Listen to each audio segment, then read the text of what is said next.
The boardroom on the 14th floor had floor-to-ceiling windows that looked out over Wellington Harbor. I remember thinking, the morning everything changed, that the water looked unusually still, like it was holding its breath. I was holding mine too. My name is Maren Solberg, and 18 months before that morning, I was an industrial designer at Halloran and Reed, one of those mid-sized engineering consultancies that calls itself innovative in its brochures but runs every meeting the same way it did in 1987. I was 28, the youngest person on the product development team by about a decade, and I had just spent 14 months building something I genuinely believed could change lives. Not in the way people say that carelessly. Actually change lives. Let me go back to the beginning. I grew up watching my grandfather struggle with his hands. He had severe arthritis, the kind that made simple tasks into negotiations. Opening a jar, buttoning a shirt, holding a pen. He lived rurally, out past Masterton, and the nearest occupational therapist was 40 minutes away on a good day. The assistive devices available to him were either prohibitively expensive, dependent on electricity he didn't always have reliably, or simply not designed for someone who spent half his life outdoors. They were designed for a hospital room. He did not live in a hospital room. I thought about him constantly when I was studying. I did my degree at Victoria, industrial design with a materials focus, and my final year project was a modular hand brace that used no electronics, adjusted mechanically, and could be assembled or repaired with basic tools by the person wearing it. My supervisor called it genuinely original. I graduated with first-class honors and a head full of ideas. Halloran and Reed hired me 8 months later. I was thrilled. They had contracts with disability support organizations across the country, with health boards, with a few Pacific partners. It seemed like exactly the right place. For the first year, it was fine. Not thrilling, but fine. I worked on product modifications, compliance documentation, the occasional small redesign. I kept my bigger ideas in a notebook, not metaphorically, an actual A5 notebook with a green cover that I still have on my desk. Every time something frustrated me about an existing product, I wrote it down. Every gap I noticed, every complaint I overheard in a client meeting, every limitation that seemed unnecessary. My direct manager was a man called Gareth Nolan.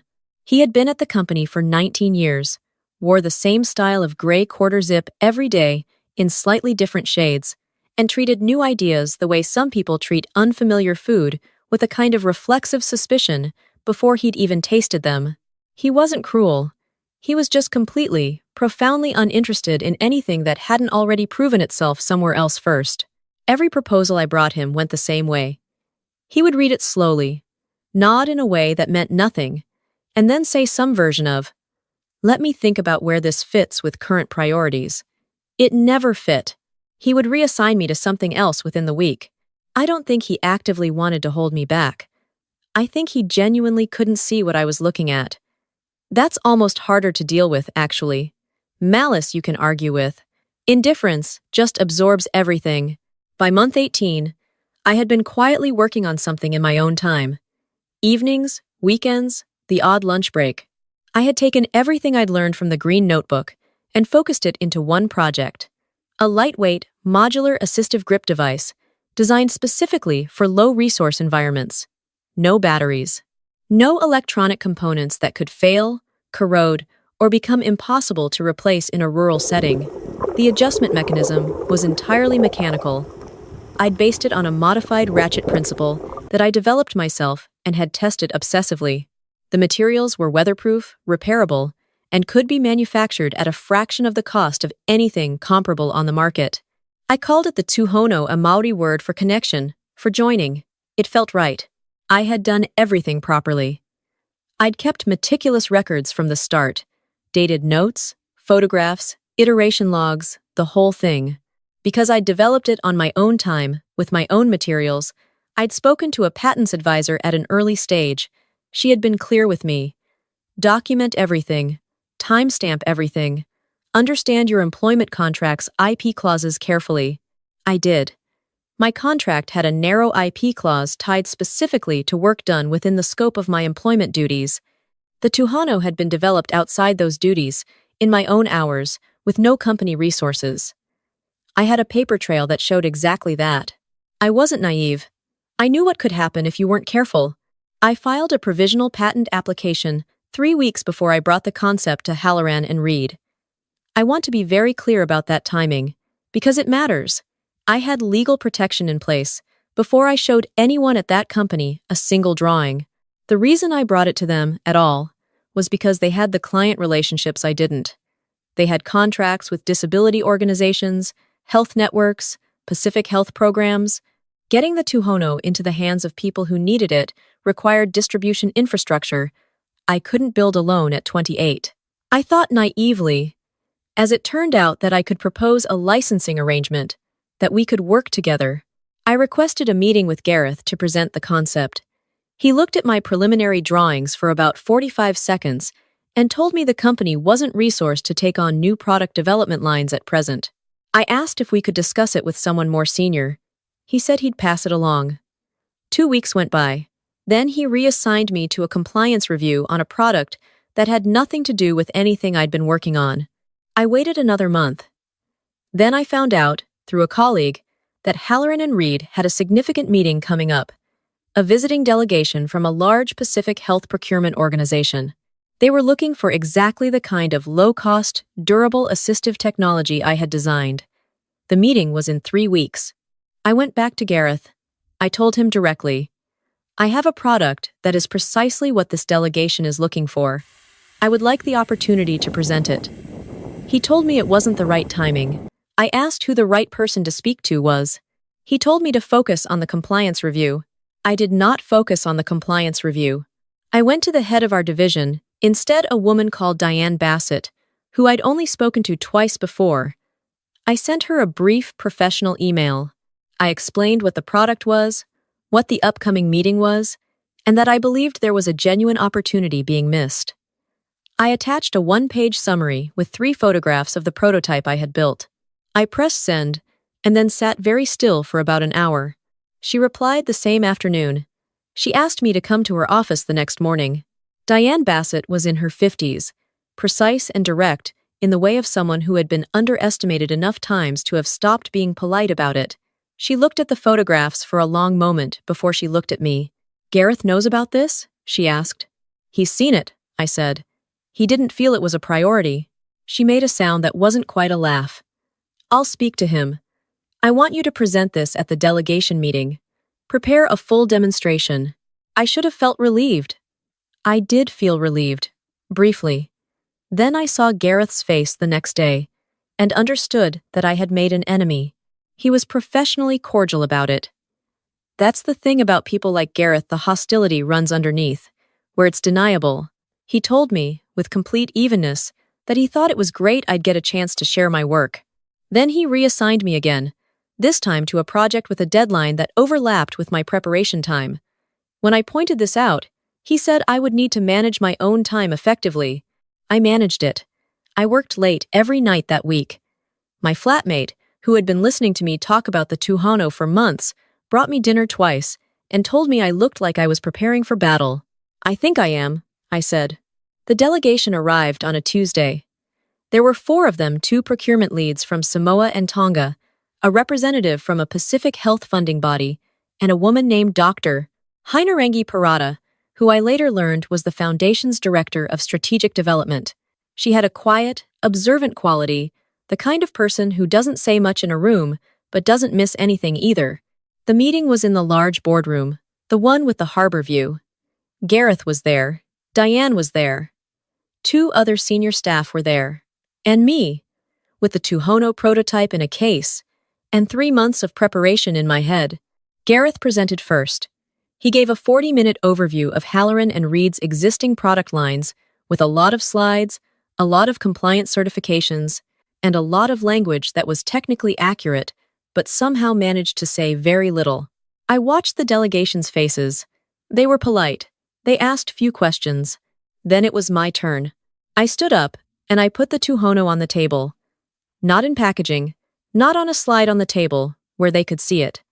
I said, I designed this for someone like my grandfather.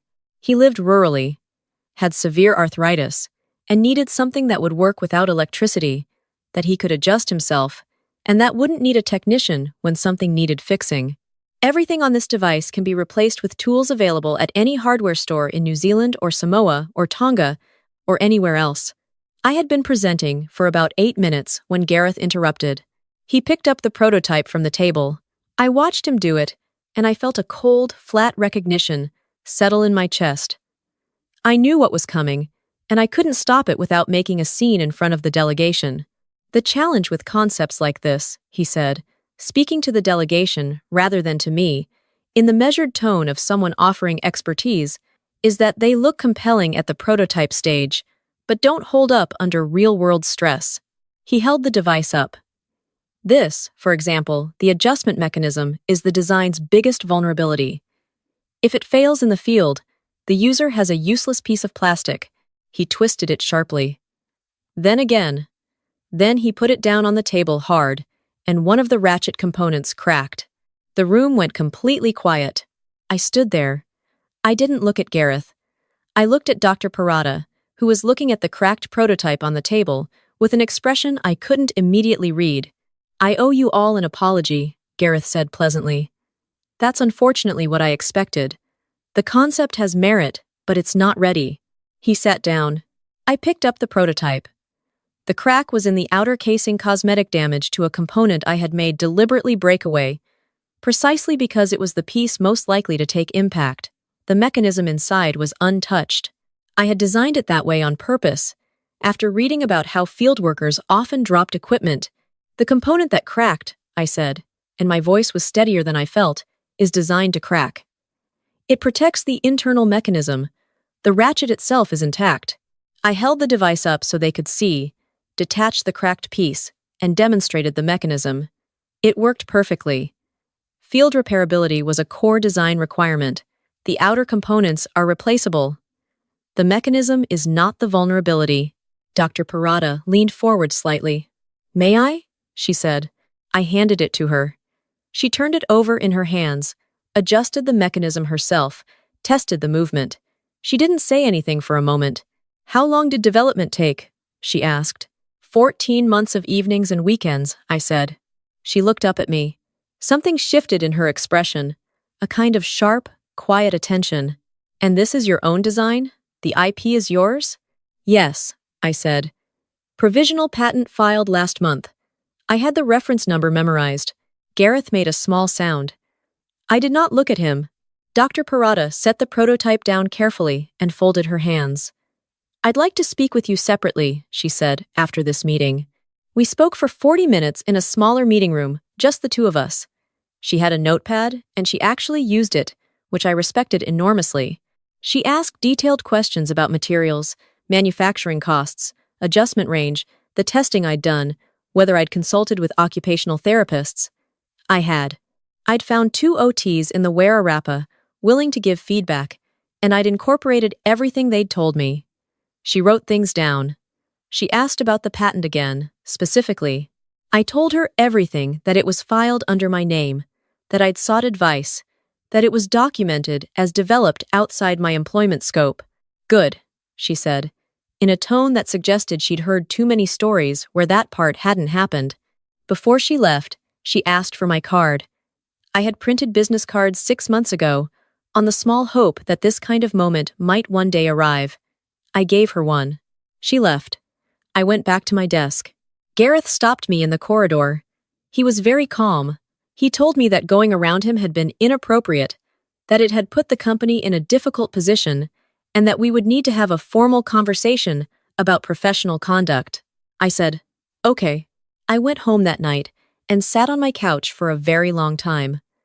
I wasn't sure whether what had happened was good or bad. I'd made an enemy of my manager. I'd cracked my prototype in front of a delegation. Well, he'd cracked it, but the cracking had happened. I didn't know what Dr. Parada would do with my card. She might file it and never think of it again. My flatmate came and sat next to me on the couch. "How did it go?" "I don't know yet," I said. She handed me a cup of tea. "You don't know yet is better than you know it went badly." She was right. 3 weeks later, I received an email from Dr. Hinarangi Parada's office.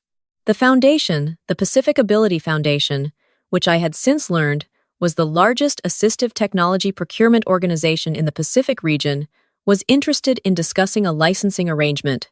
They were also, the email noted, in the process of establishing a product development partnership program and were looking for designers with experience in low-resource assistive technology.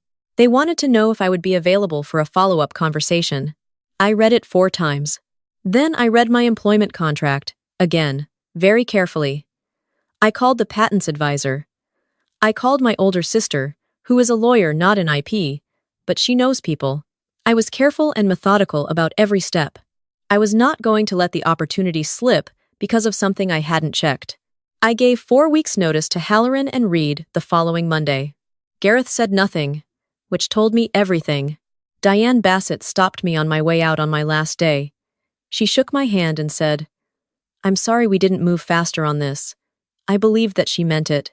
She also gave me a reference, unprompted, which I appreciated more than I told her.